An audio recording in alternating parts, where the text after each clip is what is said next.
We can substitute a lot of things in life, but there is no substitute when it comes to God.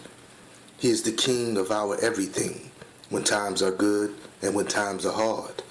I know this life can sometimes feel overwhelmingly stressful and downright depressing, but there is no substitute for God because He is still able to deliver a blessing. We must remain faithful and prevail through the chastening and testing, being confident that there is no weapon formed against us that can prosper. We are able to stand in the midst of the storm, being made more than conquerors.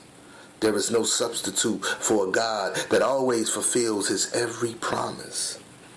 He is not slack in His giving. He is our only hope for salvation.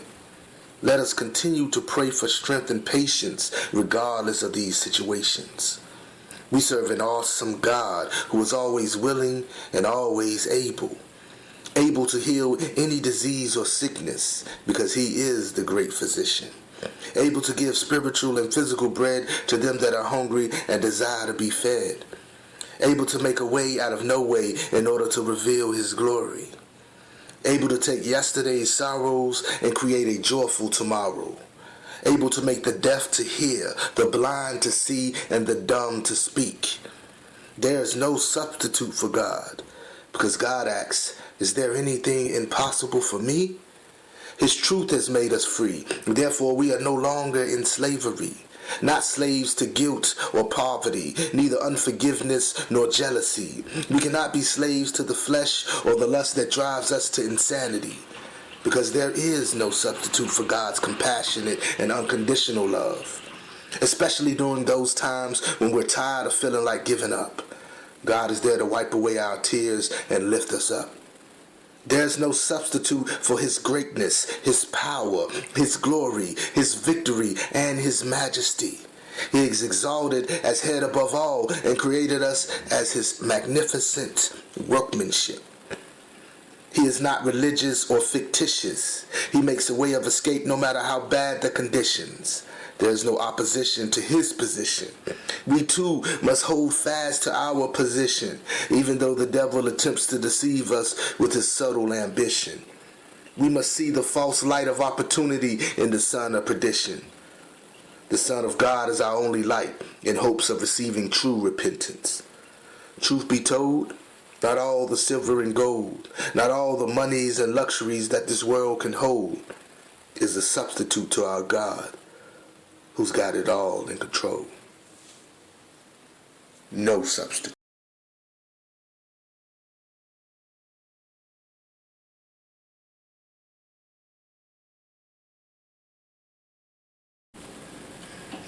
Picture the way we misbehave. Consequently, our souls begin to fade. The snapshot has left you dazed as you ride the ceremonial wave. You pray it's just a phase until you're caught up in a craze, an immoral Polaroid kept inside of a broken frame. So we try to hide behind the egotistical mask we made. Engaging in what's forbidden, we blend into the enchanted parade. We can't be betrayed when we're willing to be enslaved. Our thoughts and our behavior have yet to be changed. In the eyes of wicked men, good and evil are one and the same. Whether in ignorance or in vain, we take part in the masquerade. The whole system's been sabotaged. It's nothing more than a charade. How long shall we entertain adding fuel to this flame? And in anger we blame the creations made by the Creator as if the good of God could corrupt us who are fond of lust. We caused our pulse to be out of rhythm, befriending this system. See, I feel like I've crossed this line like a dozen of times, stepping over landmines that are trying to blow my mind, trying to control my mind with a surely you won't die if you sin just one time. The harlot tries to seduce you, giving you strange wine.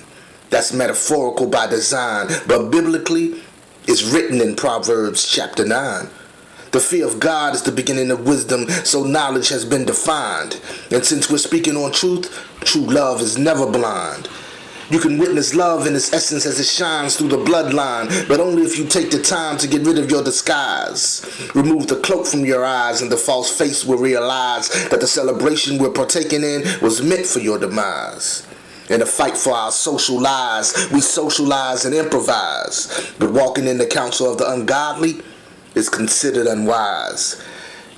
And it's really nonsense us trying to run and hide, and it's through these traditions of men that keep us mummified in the valley of bones that are dried. When will we come alive? To be spiritually purified, you must first be spiritually baptized. Otherwise, you remain compromised, becoming comfortable with these lies. We must clothe ourselves with righteousness, making no provisions for the flesh. Reject the evil cravings of your physical nature in order to overcome self. So again, I ask, when will we come alive and break free from this social masquerade?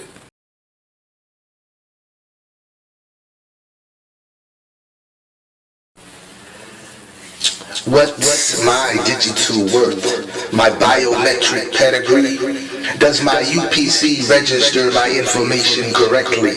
When you scan me, do you see me imaged in JPG? Is my voice a form of ID being transmitted like an MP3? Or do you Blu-ray my retina for my visual posterity? I transition to these PDF formats trying to conceal my identity, moving from Microsoft Offices to these Adobe suites. Because if they find my Wi-Fi line, they'll digitally crucify me, releasing their fiber optic philosophy to silence my soliloquy, along with these social media forces and their manipulating voices. This Bluetooth is distorting my teeth, so I have a lisp when I speak. We use finger language to critique, so I'ma call that mobile speech. In the form of a text or a tweet, where is my privacy? When you can just inbox me or use GPS to find me. No more headline news, everything's Instagrammed or posted on YouTube. In electronic warfare, we all lose, depending on what operating system we choose. They're all pre-designed to keep us spiritually confused. That's internet protocol to set social standards and common rules. But it's a shame when your television has become smarter than you. In a sense, we're all miniature USBs being plugged into the economy. Beware of the political security known as Norton and McAfee. They're looking for any anti-conformity, threats to their technology. Using electrobiology, they want to computerize our bodies. So we become walking tablets in this virtual madness. Just go to Twitter or Facebook and like my status. That is, if you have access to high-speed mechanics. This World Wide Web is forever expanding, making wireless communication extremely demanding. From 3G to 4G, how many megabytes per second are needed to recognize me, allowing my network interface to have an unformatted face, permitting 24-hour all access to my space. I hit Control-Alt-Delete trying to escape this fate of Spygate, yet I remain a victim of 500 gigabytes of unsolicited videotape, in a state where holograms replace my actual weight. I'm forced to Skype as my only resource to communicate. So from my birth date to my death date, I'm about denouncing my digital worth and proclaiming my spiritual birth.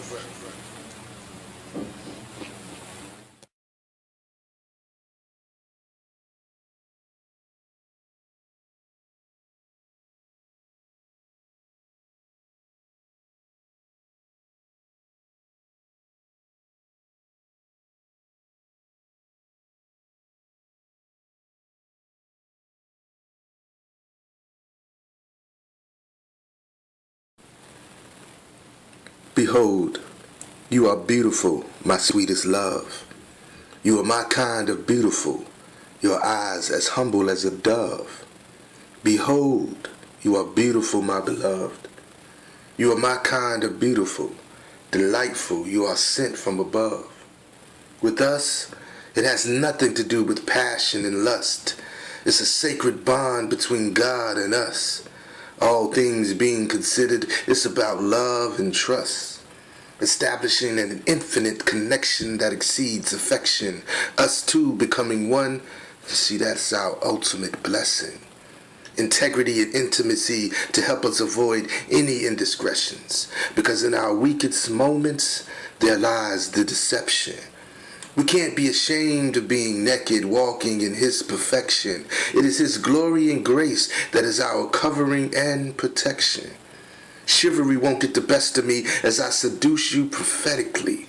That means I love you spiritually and intellectually.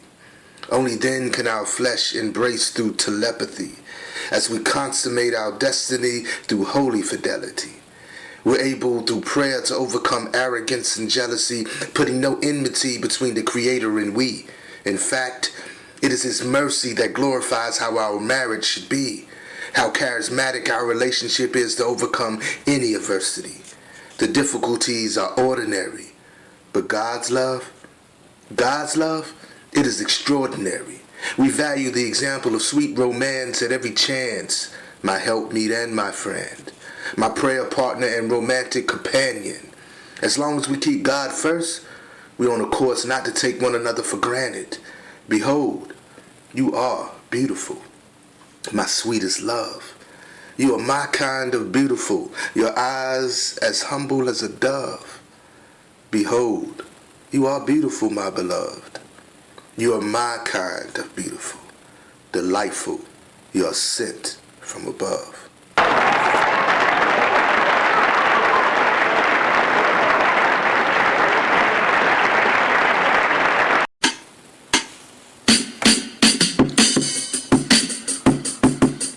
There's 66 books in the Bible of King James. If one of those books was lost, would we still maintain? Those who have the word written on their heart will have verses pumping through their veins. Those stuck in religion might continue living in vain. The law and the prophets came not to be a stumbling block, but a reminder of our transgressions and wicked intentions.